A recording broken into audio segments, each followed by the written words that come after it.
Bonjour et bienvenue pour le troisième épisode de Bataille pour le Vieux Monde.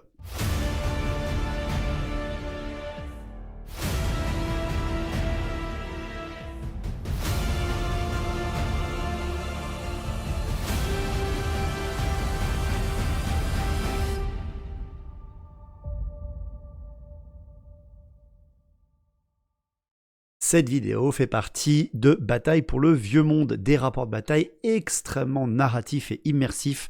Encore une fois, vous n'allez pas apprendre de règles sur ce rapport de bataille, mais vous allez pouvoir vivre une aventure pendant 1 heure ou à peu près pour juste le plaisir de jouer et de vivre une bataille de Warhammer The Old World. Ces rapports de bataille mettent énormément de temps à être tournés, surtout à être créés. Par exemple, pour vous donner une idée, les 12 minutes d'intro que vous allez avoir en lore dans quelques secondes m'ont pris 8 heures de travail.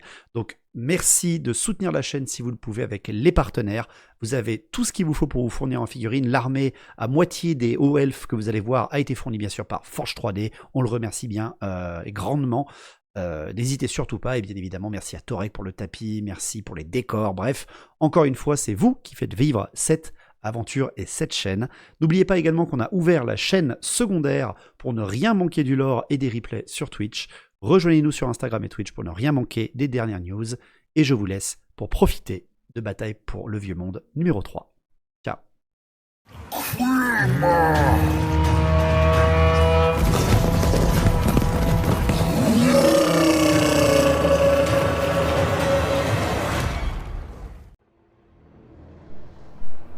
La ruine approche. Partout dans le vieux monde, des augures annoncent qu'une guerre à nul autre pareil va bientôt avoir lieu. Dans cet avenir apocalyptique, les hommes-bêtes, les véritables enfants du chaos, seront le poignard dans les ombres des civilisations qui se croient maîtresses de leur terre. Ils attaqueront rapidement, détruiront tout sentiment d'espoir et feront s'effondrer les peuples libres du vieux monde avant que le jugement final de l'élu des dieux n'arrive du nord. En une nuit de pleine lune, le grand chaman Bray Krunat ressentit cet appel. Le sabot fourchu quitta alors sa tanière boisée et kidnappa nombre de jeunes vierges bretonniennes pour les sacrifier à une pierre des Hardes qu'il dressa lui-même grâce à ses pouvoirs. Il en acquit une incantation telle qu'elle lança un appel du sang à tous les sabots fourchus à des lieues à la ronde. Nuit après nuit, le maléfice attirait à lui la corruption même du chaos sur la forêt d'Ardennes. La harde de Krunat devenait de plus en plus grande, telle qu'au bout d'une semaine, elle pouvait s'en prendre à l'intégralité du nord de la Bretonie. La pierre maudite permettait aux sabots fourchus de passer bien plus facilement par le sentier des bêtes et ainsi de surprendre les forces du bien avec la vitesse d'un éclair. De plus, on racontait que Krunat gagnait lui aussi en puissance, le grand chaman Bray recevant toujours plus de bénédictions des dieux du chaos à chaque passage des lunes. Ces transes et les rituels multipliaient la rage et la vigueur des hommes-bêtes qui le rejoignaient, et ses paroles en noir parlé étaient portées par les vents de magie partout en Bretonie. Fin du monde approche. Nul homme ne pourra arrêter victoire du chaos.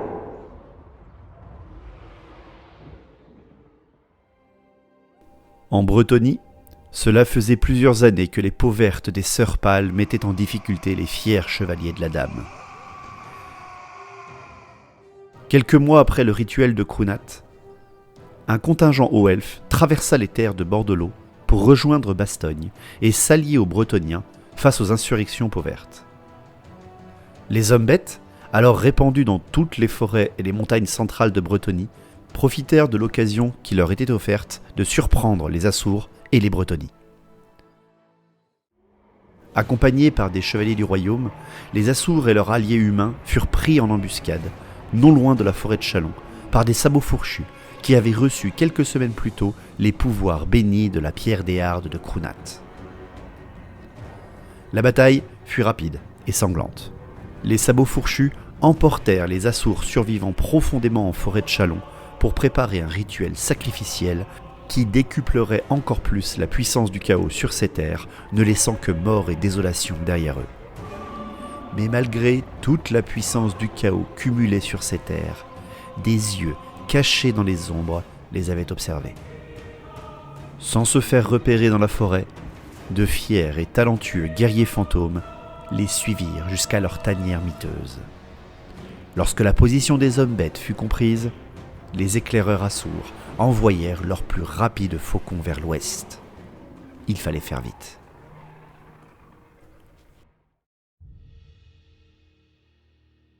Le lendemain, sur l'île silencieuse, au large des côtes bretonniennes, Ishaya Vess, la commandante de la plus grande garnison elfique du Vieux Monde, fut mise au courant de l'enlèvement de l'émissaire par le faucon. Coril, le capitaine des Lions Blancs et garde personnel du roi Phénix, était également présent sur l'île lorsque la commandante apprit la nouvelle. Nulle créature ne peut s'en prendre à Ulturan sans subir notre courroux. Ishaya et Coril se réunirent dans les appartements privés de la générale et mirent en place leur stratégie. Ishaya, diplomatique et organisé, prendrait la tête d'un host impressionnant d'Assour pour prendre pied sur le continent, mais elle devra négocier son passage avec le duc de Bordelot pour cela. Heureusement, elle se sait en bon terme avec les Bretonnies et ne devrait pas subir de refus. L'elfe fort et courageux qu'était Coril savait que la moindre seconde perdue était un cadeau offert aux forces de la ruine. Il annonça à Ishaya qu'il préférait remonter la rivière de Chalon avec ses troupes d'élite chrassiennes pour traquer les hommes bêtes et sauver les Assours le plus vite possible sans demander la permission aux humains. Légèrement à contre-cœur, Ishaya savait qu'elle ne pourrait faire changer d'avis le capitaine des Lions Blancs. Elle accepta cette frappe chirurgicale sur la position des sabots fourchus en priant Matlan, Kurnus et Azurian que Coril en sorte vainqueur.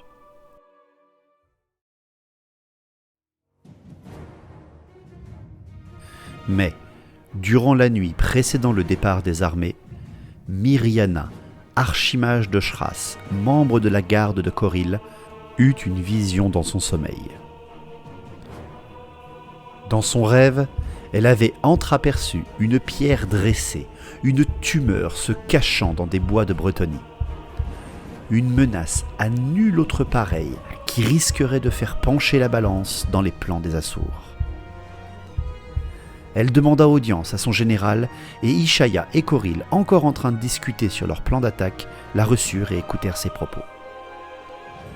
Selon les descriptions, le rêve et l'instinct de Miriana, la menace principale se trouvait en fait bien plus au nord, dans une forêt encore plus grande que celle de Chalon, la forêt d'Ardennes. Ishaya n'était pas très encline à laisser de jeunes elfes partir à l'aventure, mais le regard rempli de confiance de Coril envers la magicienne décida la commandante. Une troupe réduite, mais puissamment équipée, commandée par Miriana, partirait pour le nord et trouverait cette source de mal, voire même la détruirait s'ils en avaient l'occasion. Après cette courte nuit de 1278, le contingent shrassien de Miriana partit en même temps que les armées d'Ishaya et de Coril avec le vaisseau le plus rapide de la flotte.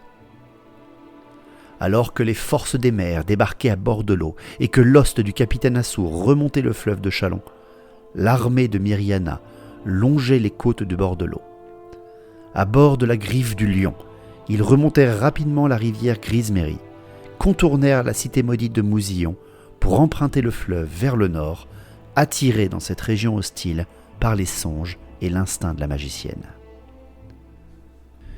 Miriana était une magicienne de la terre des lions depuis maintenant 4 siècles. Bien que possédant la connaissance de l'éther, elle restait une fière shrassienne qui préférait combattre du haut de son char à lion que de rester tranquillement à l'abri à l'arrière de ses troupes. Elle était suivie par Kanan, son plus fidèle lieutenant, un noble Assour shrassien qui portait les couleurs de sa maison depuis désormais 3 siècles. Lui aussi dressé sur son char à lion, il était l'incarnation vivante de la noblesse des hauts elfes. À leur côté, la magicienne pouvait compter sur ses régiments de chasseurs et ses lions de guerre spécialement dressés pour la chasse aux créatures des bois. Une cohorte de fiers lions blancs suivait bien sûr Miriana et Kanan armés de leurs lourdes haches comme le veut la coutume. Enfin, les aigles Car et Goual volaient au-dessus du vaisseau elfique et permettaient à la magicienne d'avoir des yeux encore plus aiguisés que les siens dans les cieux du vieux monde. L'host elfique remonta le fleuve le plus au nord possible jusqu'à ce qu'il soit obligé de débarquer. Miriana savait qu'elle n'était plus très loin de la source de ce pouvoir néfaste. Elle prit la tête de son armée et s'enfonça toujours plus profondément dans les bois de la forêt d'Ardennes.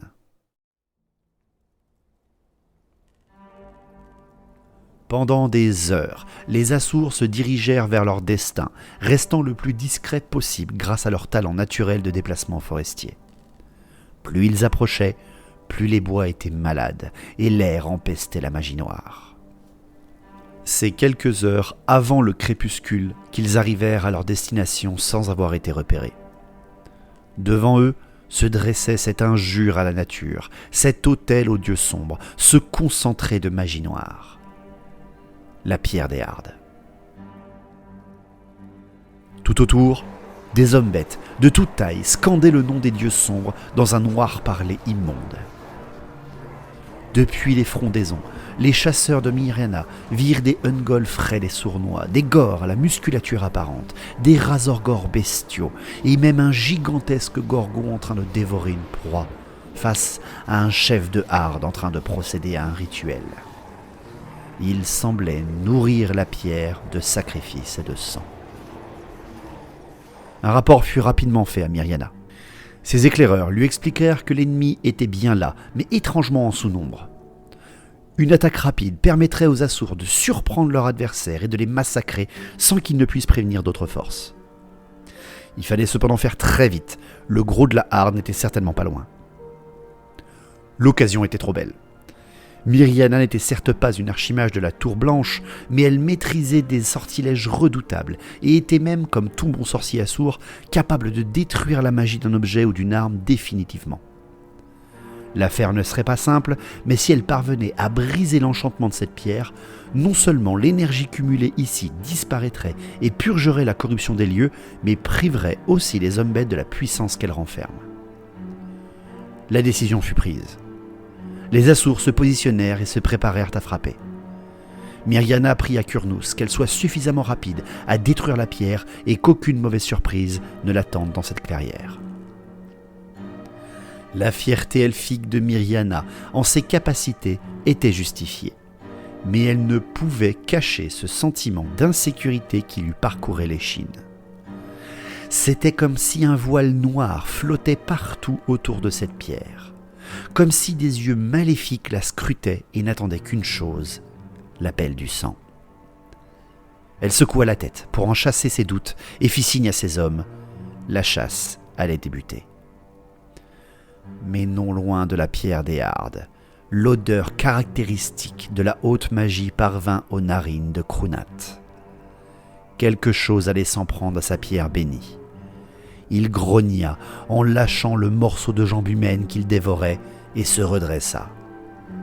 Autour de lui, ses meilleurs guerriers saisirent leurs armes et tous se mirent à courir à toute allure vers la clairière. Nul ne pouvait s'en prendre à la pierre.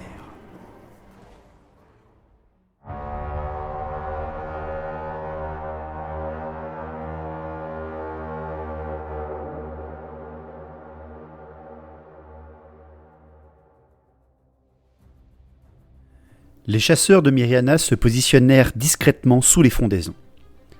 Une fois l'ouverture disponible, ils lâchèrent leurs traits sur les hommes bêtes avant même de commencer l'assaut, comme le veut la tradition de Kurnous. 2 Ungors et 2 Gors furent mis au sol, transpercés par les traits puissants des Assours. À peine les cadavres des sabots fourchus n'avaient touché le sol que l'host de Miriana prenait place dans la clairière. Descendant des airs, Goual et Car plongèrent des cieux et encerclèrent les hommes bêtes. Se lançant à pleine vitesse depuis les bois, les lions de guerre fondirent vers leur proie. Enfin, la cohorte de lions blancs et les 2 chars de guerre où se dressaient Kanan et Miriana apparurent fièrement. La magicienne jeta un coup d'œil à son porteur de bannière et elle aperçut un sourire en coin sur le visage de son second. La fièvre de la chasse l'imprégnait à nouveau. Malgré l'assaut fulgurant des Assours, les sabots fourchus ne furent en aucun cas choqués ou paniqués. Le chef de meute, qui abreuvait la pierre en sang, leva haut les bras et brama de tous ses poumons. Son cri résonna dans la forêt et les hommes bêtes se mirent en position. Comme attirés par la frénésie du sang, ils se dirigèrent tous vers les hauts elfes sans inquiétude pour leur propre survie. Les Ungor bandèrent même leurs arcs en direction du noble Goual et lâchèrent leurs flèches sur lui. Miriana ressentit un horrible frisson dans le dos quand elle entendit les cris de douleur de la créature percée de 2 traits chanceux.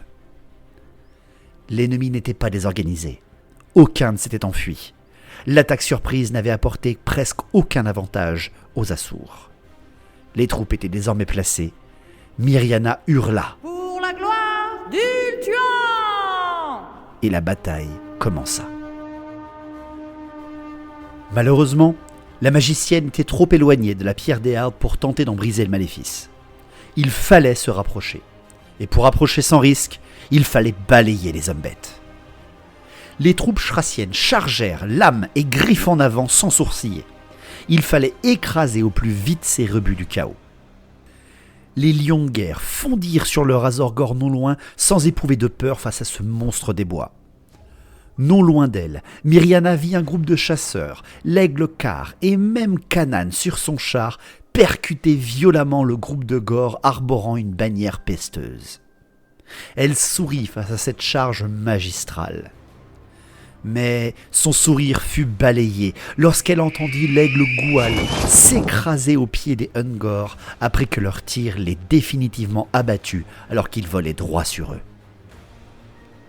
Miriana fut emplie d'une colère noire. Ses lions blancs coururent à toute allure vers la pierre pour en sécuriser l'accès, tandis qu'elle se rapprocha méthodiquement à la fois de la pierre, mais aussi à portée de cette misérable créature cornue qui dirigeait il y a encore quelques secondes le rituel. Elle invoqua la puissance de la nature et envoya droit sur ce chef bray une bourrasque élémentaire telle qu'elle fit exploser la bête, la démembrant sauvagement. Les derniers chasseurs, à sa droite, prirent pour cible les Ungor pour venger Goual et à nouveau en abattirent 2 de plus. Après que les dernières cordes d'arc aient claqué, les rugissements féroces des bêtes de guerre retentirent sur le champ de bataille. Lancés à vive allure, les lions de Miriana sautèrent sur le Razorgor mutant. La bête était énorme, musculeuse et plus que dangereuse, mais les lions de Shras font partie des créatures les plus féroces d'Ultuan. Dans une violence sauvage, les griffes et les crocs des félins éventrèrent la créature. Le poids du nombre permit à l'un des lions de saisir la jugulaire du Razorgor et à l'arracher d'un coup de croc.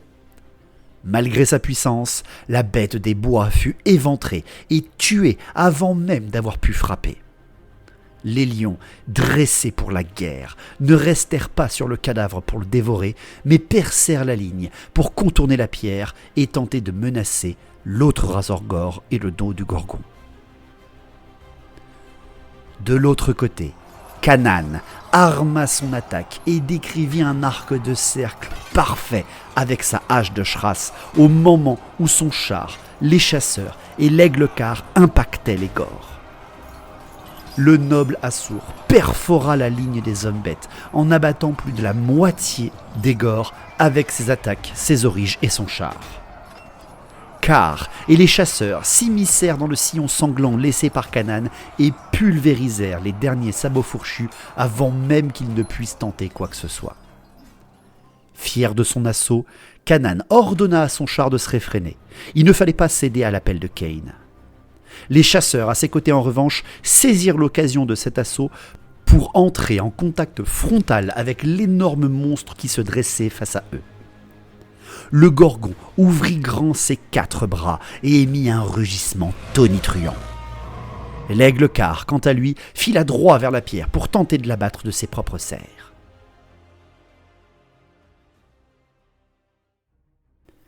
Miriana voyait tout ce qu'il se passait. Le flanc gauche était enfoncé, mais le flanc droit venait être témoin de la mort de Goual. Malgré cette terrible perte, l'assaut semblait efficace. Mais lorsqu'un corps poussant un son noir et maudit retentit, la magicienne sut que la menace était loin d'être faible. Comme poussé par la soif du sang, le second Razorgore fonça corne en avant en direction de Car, l'aigle prêt à faire s'écrouler la pierre des Hardes. Alors en pleine vitesse, la bête volante voulut changer de direction et s'écarter de cette créature énorme et immonde qui chargeait. Malheureusement, la manœuvre prit trop de temps à la noble créature. Miriana vit le sanglier géant produire un bond tel qu'il parvint à atteindre alors qu'il était en train de changer de direction.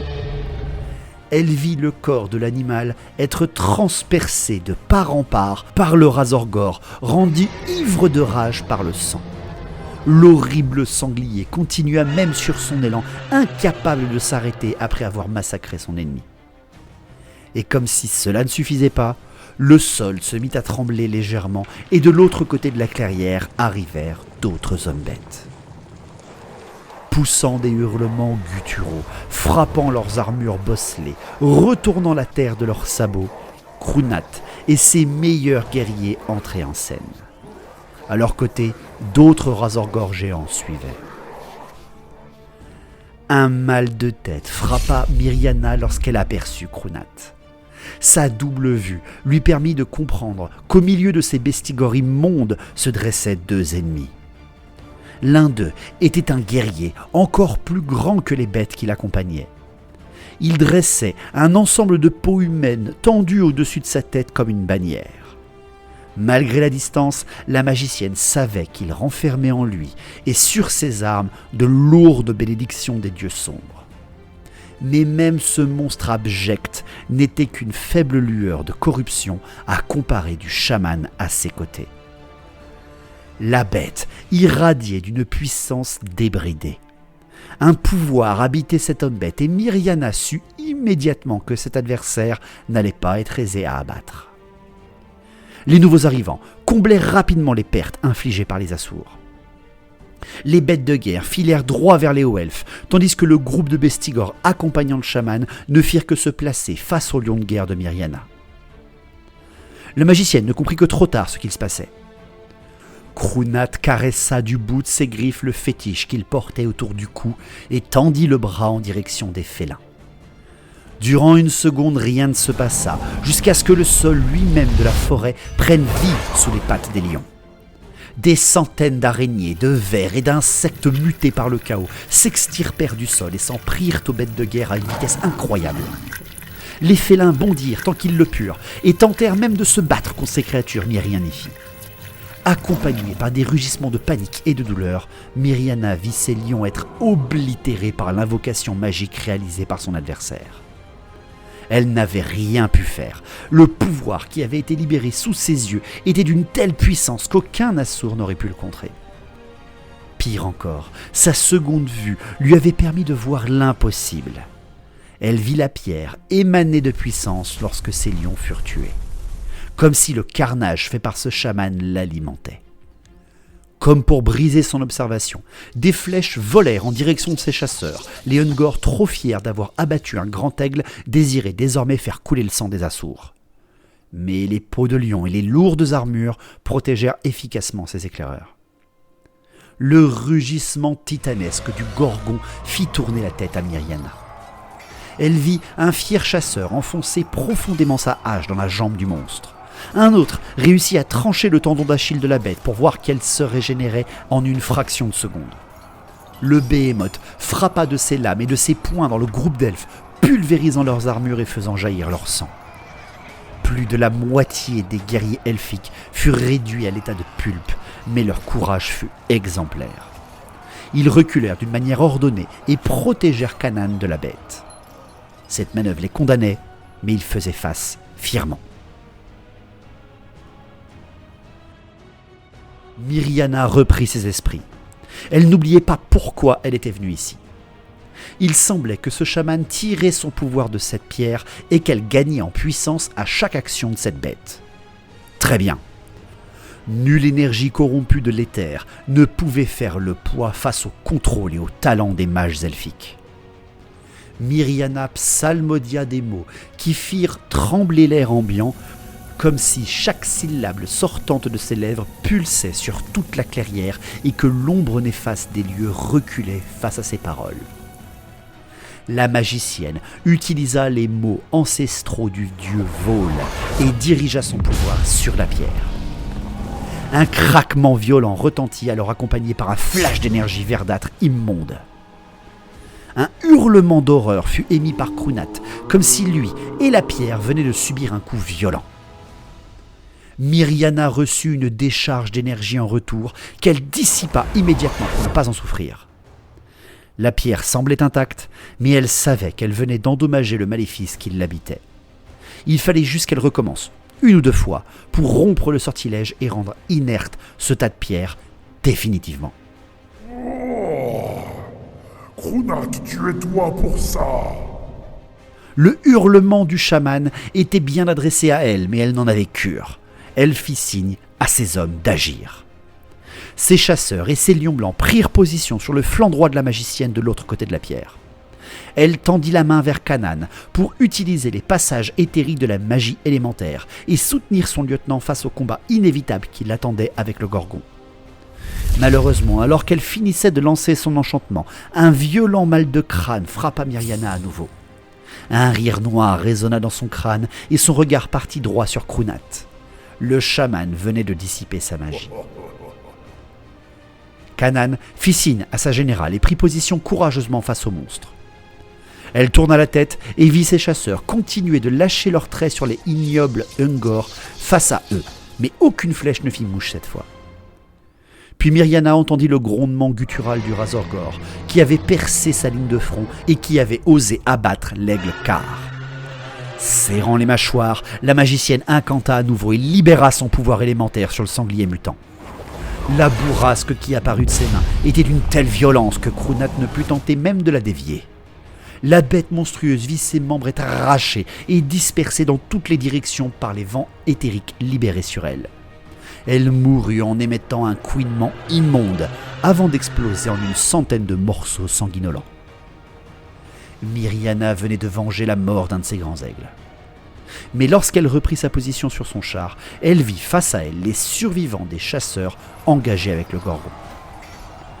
Le chef de régiment parvint à nouveau à planter encore plus lourdement sa hache dans la jambe de son adversaire, mais ses camarades et lui finirent piétinés sauvagement par le monstre. La créature releva son énorme tête alors qu'elle dévorait le corps d'un chasseur encore à moitié mort, et son regard empli de haine croisa celui de Kanan face à elle. Poussé par la frénésie du carnage, le behémoth gratta le sol, baissa le front et chargea droit sur sa nouvelle proie. Le noble Assour fit un signe connu des duellistes elfiques et souria. Les lions, tirant son char, et ses auriges contractèrent leurs muscles et campèrent sur leur position courageusement. Nul n'avait encore vaincu le char du lion au corps à corps. Au moment de l'impact entre le Gorgon et le char de Kanan, deux éclairs noirs vinrent frapper le groupe de Vestigor. Krunat et le chef Bray l'accompagnant reçurent ainsi de nouvelles bénédictions des dieux sombres. Le grand chaman entonna alors dans son noir parler des sortilèges démoniaques visant à bénir à son tour ses meilleurs guerriers. Il tissa les trames de la réalité pour augmenter la fureur au combat et la résistance de ses Vestigor. Il termina ses sortilèges avec fierté pour voir en deux éclats de lumière blanche sa magie se briser. Krunat comprit immédiatement que la magicienne dans cette clairière était douée. Ses guerriers, lui, avancèrent droit vers la pierre. Nul ne devait s'en approcher, et malgré la puissance magique de l'elfe, il ne fallait pas laisser ce grand groupe de guerriers armés de lourdes haches tenter quoi que ce soit.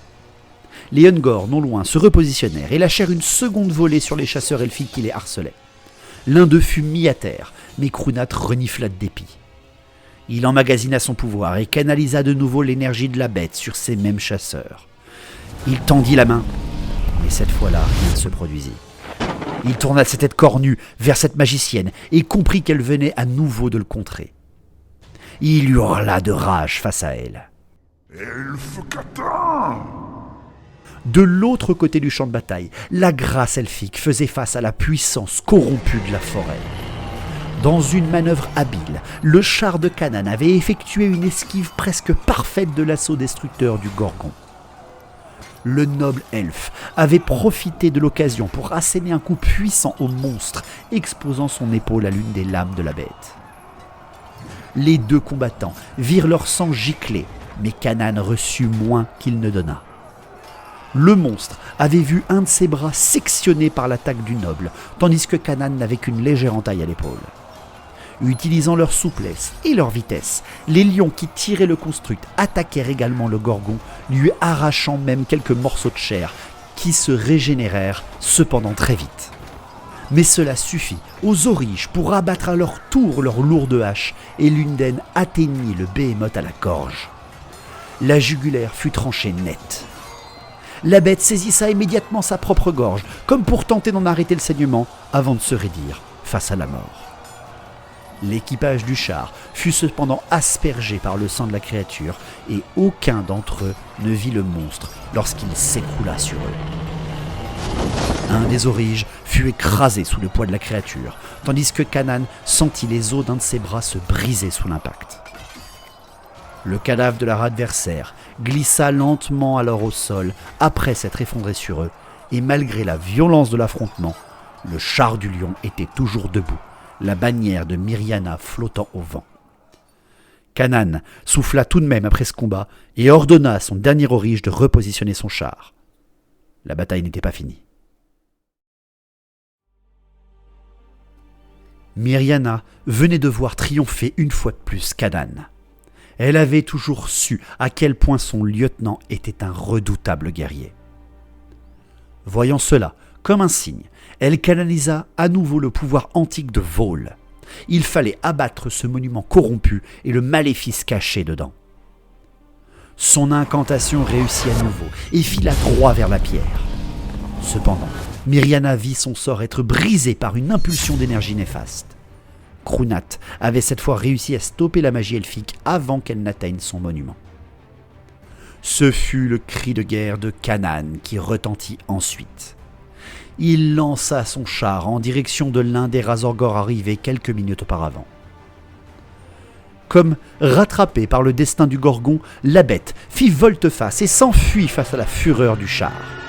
Cet acte empli de lâcheté força le noble Assour à retenir son construct dans son élan. De l'autre côté, les lions blancs campèrent sur leur position face à Krunat et ses guerriers. Il fallait protéger le flanc de la magicienne. Miriana tenta bien d'utiliser à nouveau les passages telluriques pour repositionner ses chasseurs, mais la présence dominante éthérique du chaman l'en empêcha. Quelle puissance impie! Les chasseurs, comprenant qu'ils étaient cloués sur place, changèrent de cible. Face à eux, un autre Razorgor approchait bien vite. La bête possédait une musculature impressionnante, mais Kurnous guida leurs flèches. En une seule volée, les Shrassiens parvinrent à cribler de traits l'animal muté, lui offrant la douce plénitude de la mort.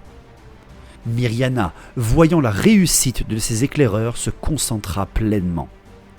Ce chaman maudit était certes puissant, et la magie noire ambiante faussait l'essence de la magicienne, mais elle était une archimage de Shras. Elle incanta durant de longues secondes jusqu'à ce que l'écouinement apeuré du dernier Razorgor en fuite lui parvint. Elle ouvrit alors les yeux, tendit le bras et libéra pour la 3e fois une bourrasque impressionnante.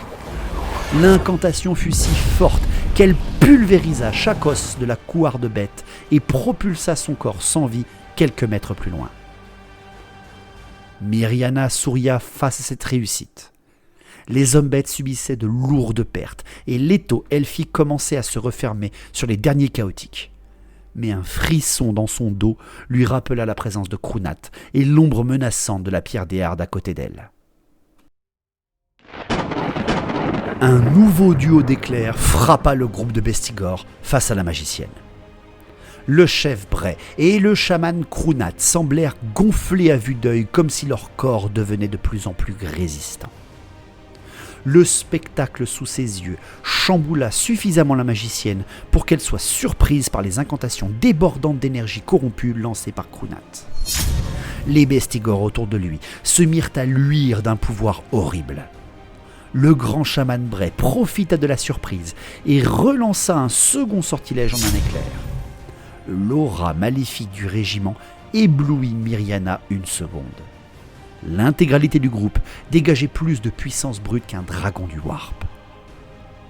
Poussés en avant par leur rage et leur nouvelle puissance, Krunat et ses guerriers foncèrent tête baissée à une vitesse ahurissante sur la cohorte de lions blancs face à eux.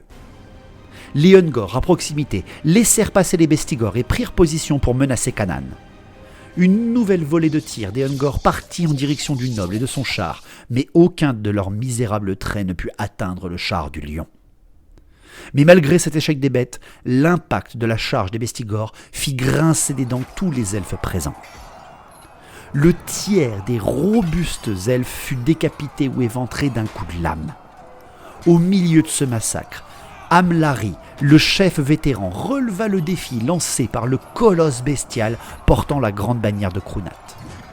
L'acte fut brave, mais la sourde n'avait aucune chance face au déluge de puissance brute du chef Bray. Il ne resta rien de Amlari, pas même un morceau de son armure, après que le champion de Krunat en ait fini avec lui. Face à un tel choc, n'importe quel guerrier aurait pris ses jambes à son cou. Mais pas les lions blancs, pas ces combattants d'élite. Miriana vit l'obstination de ces hommes qui se replièrent sur une meilleure position, entraînant avec eux leur adversaire dans le combat. Cette manœuvre offrit alors le flanc de l'ennemi aux chasseurs postés à proximité de la cohorte. Miriana et Kanan comprirent cependant que leurs combattants ne pouvaient tenir face à un second assaut aussi violent. Il fallait agir tout de suite.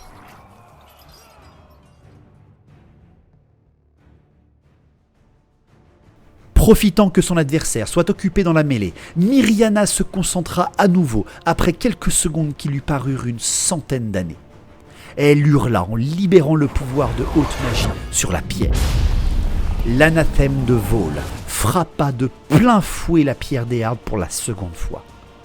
Le hurlement de Krunat dans le corps à corps et le tremblement de terre provoqué par la purge d'une partie de la magie noire fit sourire discrètement Miriana. Elle avait presque réussi. Un troisième sortilège équivalent détruirait pour de bon le maléfice. Kanan, quant à lui, fit signe aux chasseurs. Il ne leur fallut qu'une demi-seconde pour comprendre la manœuvre. Ils rengainèrent leurs arcs, saisirent leurs haches et chargèrent dans le flanc de la mêlée des Bestigors, engagés contre les lions blancs. Un flash de magie élémentaire plus tard, le noble Assour se voyait téléporté par les pouvoirs de Miriana sur l'autre flanc des Bestigors. Il fallait que ces lions blancs tiennent encore quelques minutes et le char du lion rejoindrait la mêlée lui aussi. Enfin, il vit la magicienne changer à nouveau de position avec son char et faire face aux Ungor face à elle. Ces maudites bêtes avaient abattu Gwaal. Elle ne méritait que son mépris. Miriana déchiqueta 4 d'entre eux avec sa bourrasque éthérique, mais fut légèrement étonnée que ces créatures ne prennent pas la fuite face à ses pouvoirs. À côté d'elle, la magicienne entendit les plaintes des mourants et les cris des blessés. Bien qu'ils soient engagés sur 2 fronts, Krunat et ses guerriers démontraient une violence et une rage surprenantes. 6 autres lions blancs étaient tués et un chasseur fut décapité avant que seulement 4 Bestigors ne soient abattus. Les hommes bêtes, poussés par le pouvoir du chaos, firent se replier en bon ordre les 2 régiments Assour qu'ils combattaient. Leur violence au combat était impressionnante. Mais ce qui surprit encore plus Miriana, c'était que ces animaux corrompus ne continuèrent pas le massacre. Au contraire, ils se repositionnèrent. Ils ignorèrent délibérément les chasseurs shrassiens dans leur dos et se tournèrent pour faire face à la fois à la dernière ligne de lions blancs et à Kanan sur son char. À nouveau, du ciel s'abattit 2 éclairs. Chacun d'eux démultiplia la vitesse à laquelle Krunat et son champion bougeaient. Miriana ressentit aussitôt les incantations du chaman et tenta de les stopper à nouveau. Mais la proximité avec la pierre des Hardes et l'émanation, certes réduite, mais toujours puissante de magie noire qu'elle produisait, provoqua une terrible douleur à Miriana. Elle réussit à stopper le premier sortilège de l'homme-bête, mais sentit tout à coup ses pouvoirs l'abandonner pendant quelques secondes. Et c'est là que le temps sembla ralentir pour la magicienne. Face à elle, un chasseur fut transpercé à nouveau par une nouvelle flèche Ungor. Elle voulut injurier ces pathétiques bêtes, mais une sensation terrible arriva. Krunat tendait à nouveau sa main griffue, et cette fois droit sur Kanan. Miriana tenta de toutes ses forces d'activer ses pouvoirs, mais elle ne put rien faire. Alliant le pouvoir de l'éther à la magie démoniaque des bêtes du chaos, Krunat invoqua à nouveau des centaines, peut-être même des milliers d'insectes, d'araignées, de serpents et autres monstres mutés sous Kanan. Le noble Assour eut juste le temps de lancer un regard implorant l'aide de sa générale avant de disparaître sous de viles nuées grotesques. Les hurlements d'horreur et de douleur et la vision de la destruction du char du lion et de son équipage frappèrent Miriana au plus profond de son âme. Elle venait de voir un guerrier invaincu, l'un de ses plus fidèles amis, mourir de la plus horrible des façons, sans même avoir eu l'honneur de tomber au combat. Miriana hurla de tristesse et de fureur. Elle abandonna pendant quelques secondes le contrôle de ses émotions et invoqua un pouvoir ancestral. Kane, Ekarti, Drakira, accordez-moi la vengeance. En une pulsation tonitruante, la magicienne elfique libéra un pouvoir imprévisible. La colère et la peine touchaient si durement Miriana que le dernier sortilège de vol nécessaire à briser le maléfice de la pierre lui échappa et se dissipa dans l'air. Voyant son pouvoir totalement débridé, ces hommes hésitèrent quelques secondes et suivirent leur instinct primaire. Ils foncèrent à nouveau tête baissée dans la mêlée. Elle comprit que l'enchantement de la pierre à côté d'elle était bien plus sournois qu'elle n'y pensait. Miriana reprit ses esprits presque immédiatement après cela. Il était malheureusement trop tard pour arrêter ses soldats. Les chasseurs et les derniers longs blancs engageaient de nouveau Krunat et ses guerriers. La magicienne ordonna alors à ses origes de replacer son char vers la mêlée, mais sans foncer dedans. Il fallait en finir avec ce lieu de corruption. Elle tourna la tête à gauche et aperçut les derniers Ungor en train de réarmer leurs arcs. En une nouvelle bourrasque, elle détruisit les derniers auteurs de la mort de Goal. Elle observa alors ses combattants. Des cris à Kane et Drakira retentissaient dans la mêlée. Certes, Krunat avait abattu Kanan par ses sortilèges, mais désormais ses guerriers subissaient le courroux de Shras. 3 lions blancs perdirent la vie, mais plus d'une dizaine de bestigors furent abattus. Mais encore une fois, malgré la violence de l'assaut, les derniers hommes bêtes et leurs champions se montrèrent aussi obstinés que les lions blancs, tantôt, et tinrent leur position. Les 2 personnages reçurent à nouveau des bénédictions des dieux. Le rire de Krunat sortant de la mêlée et la décharge d'énergie suivante surprit Miriana, qui ne put empêcher un nouveau sortilège d'être lancé par le chaman. Les bestigors frappaient 2 fois plus vite et encore plus fort. Rien ne semblait les arrêter. Dans un combat dantesque, Miriana vit ses derniers membres de la cohorte de lions blancs tomber. Pire, le sergent des chasseurs fut saisi par les bras du champion de Krunat et elle le vit être déchiqueté en 2 parts par la puissance du colosse. Mais cela n'arrêta pas la soif de combat des Assours. Les derniers chasseurs, faisant tournoyer leurs haches à 2 mains, en terminèrent vaillamment avec les bestigors. Mais face à eux, se dressaient toujours fièrement Krunat et son champion. Les restes démembrés du sergent des chasseurs firent reculer les Shrassiens de quelques pas face à ces monstres du chaos. Ils émanaient tous les 2 d'un tel pouvoir que Miriana dut détourner les yeux quelques secondes. Elle serra les poings et regarda à nouveau ce duo maléfique.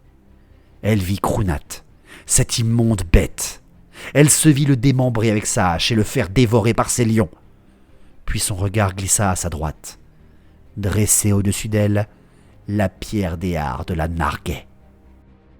Non, qu'importe la vengeance, ma mission passe avant tout. Malgré l'appel de la vengeance, elle reprit en main ses émotions une nouvelle fois. Elle ferma les yeux et inspira profondément pour préparer son ultime sortilège. La magie commença à se condenser autour d'elle. La seconde vue de Crunat lui montra le siphon d'énergie que devenait la sorcière elfe. Il tenta bien de préparer un contresort, mais le cri d'assaut des chasseurs face à lui et le hurlement bestial en réponse de son champion l'empêchèrent de se concentrer. Miriana balaya les murmures maléfiques provenant de la pierre. Elle projeta son esprit à travers l'éther. Elle saisit chaque bride de haute magie et en tissa un sort digne d'un maître de la Tour Blanche. Elle rouvrit alors ses yeux, se dressa fièrement face à la construction Oni, frappa le bois de son char avec son bâton et libéra l'anathème ultime de Vole. La décharge d'énergie fut telle que la pierre d'Éarde elle-même sembla hurler de terreur. En un craquement surpuissant, un éclair de magie vert partit haut dans le ciel avant d'exploser en l'air et de s'évaporer timidement.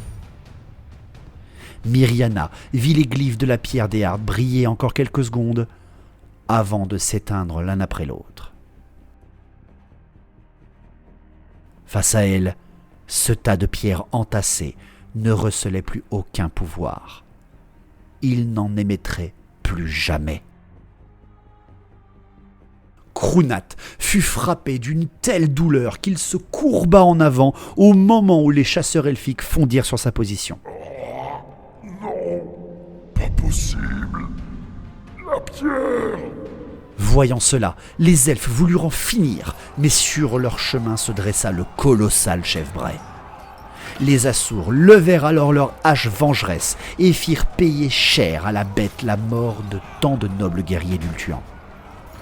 Le champion de Crunat encaissa un nombre de coups, mais il ne put tenir face à la rage des elfes.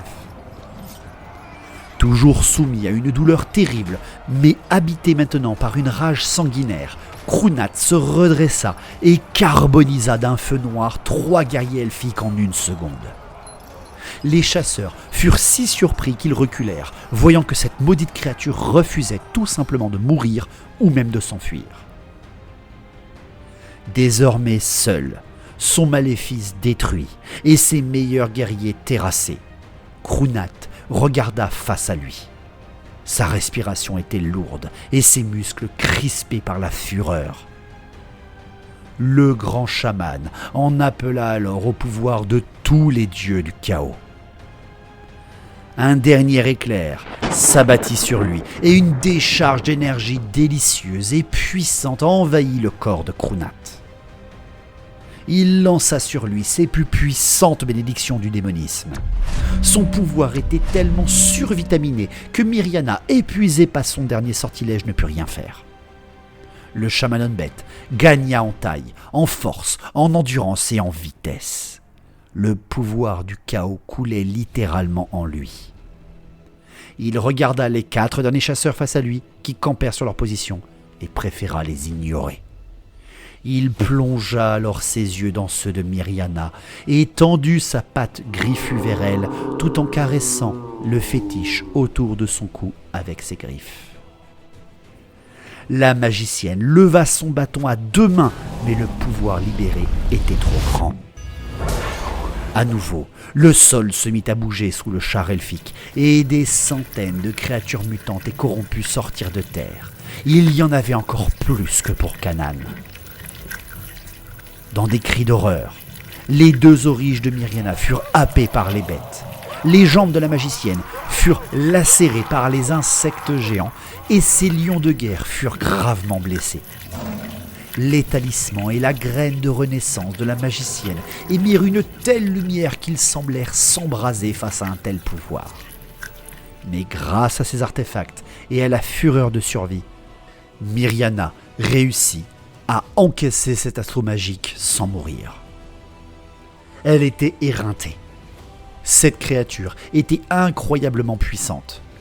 Comment pouvait-elle même être encore en vie alors qu'elle avait emmagasiné tellement de pouvoir du chaos ?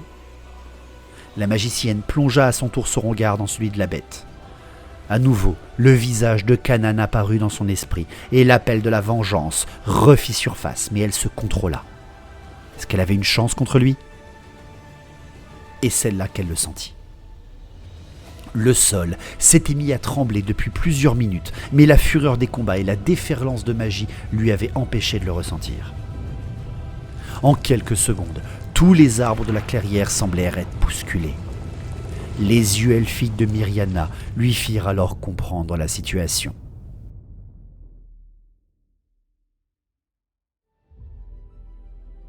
Tout autour d'eux s'extirpaient des bois des centaines d'hommes-bêtes. Minotaures, Razorgor, Gore frénétique et même un immonde Sigor rejoignait la bataille. Miriana vit ses 4 derniers chasseurs se tourner vers elle. Du haut de ses 140 ans, Tyroal, le plus jeune d'entre eux, lui adressa ces mots avant de foncer avec ses frères d'âmes sur Krunat. « Fuyez, madame! Fuyez! On va retenir cette bête !» La magicienne de Shras vit ses derniers hommes chargés vers une mort certaine, ce champion des dieux sombres. Sa harde était en fait bien plus grande que prévu. Elle n'avait aucune chance. Miriana se mit alors à pleurer tout en ouvrant de ses doigts agiles un passage tellurique à travers la magie élémentaire. Sa mission était réussie, mais un goût amer de défaite coulait dans sa bouche. La vengeance attendra, mais elle n'oublierait jamais le nom de Krunat. Miriana passa le portail éthérique qu'elle avait ouvert en saisissant les rênes de son propre char. Un énorme rocher vint s'abattre à la position qu'elle occupait quelques secondes avant. Les hurlements de mort de ses guerriers, des mains du chaman Bray, furent les dernières choses qu'elle entendit depuis le champ de bataille avant que son portail ne se referme. Elle se trouvait désormais seule, blessée et entourée par une harde gigantesque dans une forêt hostile. Certes, sa mission était un succès, mais il fallait rejoindre Bordolo et les armées Assour au plus vite. Elle avait de graves nouvelles à communiquer à Ishaïa Vess.